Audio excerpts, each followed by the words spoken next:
Shana Washloma Lukulhun Hauraidi Uparjanim Yakreb Shana Washlama.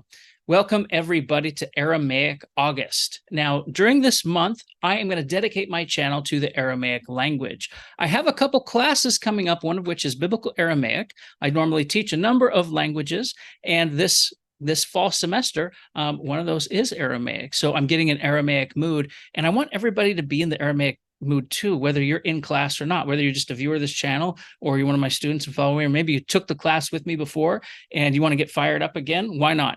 So let me just tell you about what I'm planning to do over the next month. I'm going to release a number of videos. So if you are, getting an update every day and you kind of, you need a break from daily updates, you don't have to ring the bell on the channel. I know on YouTube, people are like, hit like, share, subscribe, comment, and ring that notification bell.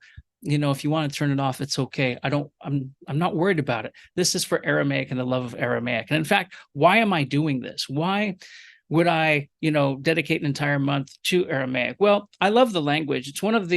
It's one of my top two favorite languages, I would say. And I'll make a video about all the languages I've studied and what I like about each of them and where I might rank them. But Aramaic is in the top. And I think, if you saw my other video on Aramaic and Akkadian sort of as classical languages, or, they should be in the same category as maybe Greek and Latin, I really want, is one of my goals, as an enthusiast, forget the scholarship and the, what I do, in my career, but as an enthusiast for someone who loves Aramaic, I want to see the prominence of Aramaic rise, in public discourse, in public learning, in public settings. I mean, we watch movies and TV and you'll hear the name Aramaic, or you watch the movie The Passion of the Christ, right? And so maybe that was the first time you learned about the word Aramaic or something. But I want Aramaic to be as important as, say, Greek is, classical Greek or Koine Greek is, for the study of the New Testament. It's certainly an important language for religious traditions, both Jewish and Christian communities, but is it as prominent as some of these other languages that are part of inherited tradition? Well, of course, it's a religious language, but it's more than that. I mean, there's a lot of history involved in this language that goes back to the very ancient days, to possibly the Bronze, but certainly the Iron Ages, where we have Aramaic.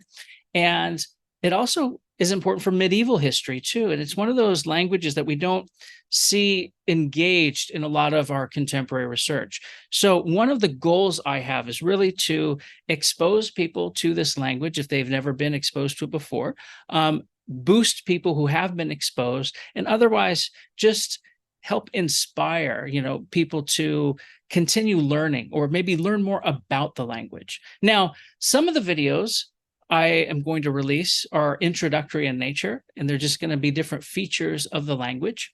Other videos are going to be maybe more, for seasoned folks, you could say. They're going to be scriptural reading videos. I use these in my classes to develop fluency.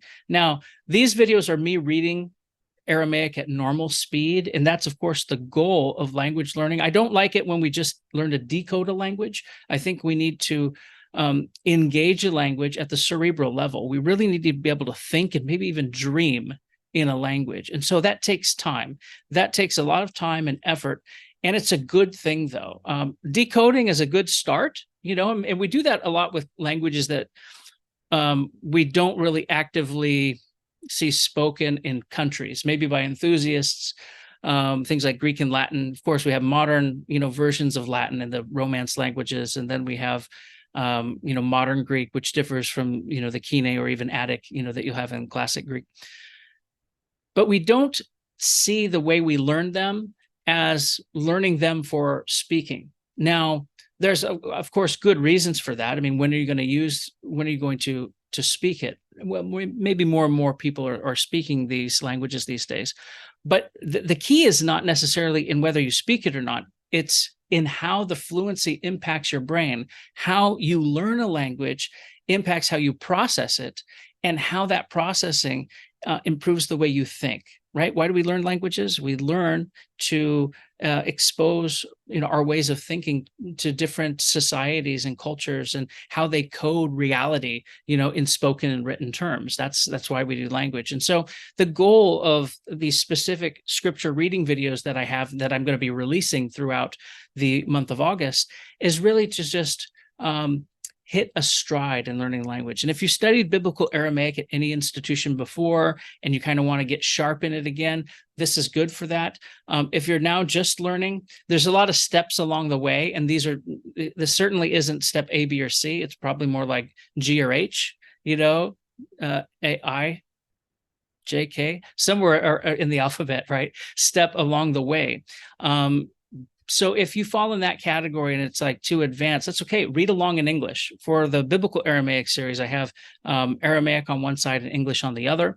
You'll also notice in the videos of my readings, I'm reading the qere, not the ketiv. In other words, I'm reading the way it's supposed to be read, not necessarily the way the text is always written. And in fact, if you're a student of these texts like Daniel and Ezra, you'll notice that there are marks for how to read something that is written in a certain way. That's called the ketiv kere system. I'll be reading these in these videos specifically as the kere, or how they are pronounced out loud. Again, it's just for language practice and language fluency. So Aramaic on one side and English on the other. And, if you just want to hear the sounds, play it in the background, while you're working, or, if you, for whatever reason, you would want to play me reading Aramaic in the background, that's the reason you should play it.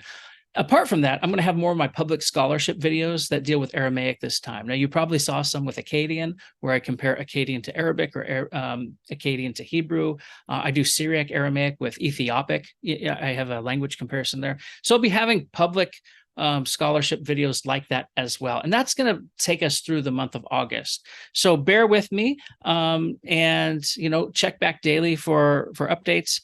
Comment below and let me know sort of the things you're interested in, what's effective, what's helpful for you. Did you study Aramaic before? Would you like to study it? And, maybe one of the dialects that we talk about will be something that, is actually accessible to you. Maybe you live in a town with a large population of Aramaic speakers. You never know, right? So check back daily. Thanks again. Hawetun basima, fushun bashlomo, push bashlama. Remain in peace, everybody, and I'll see you soon.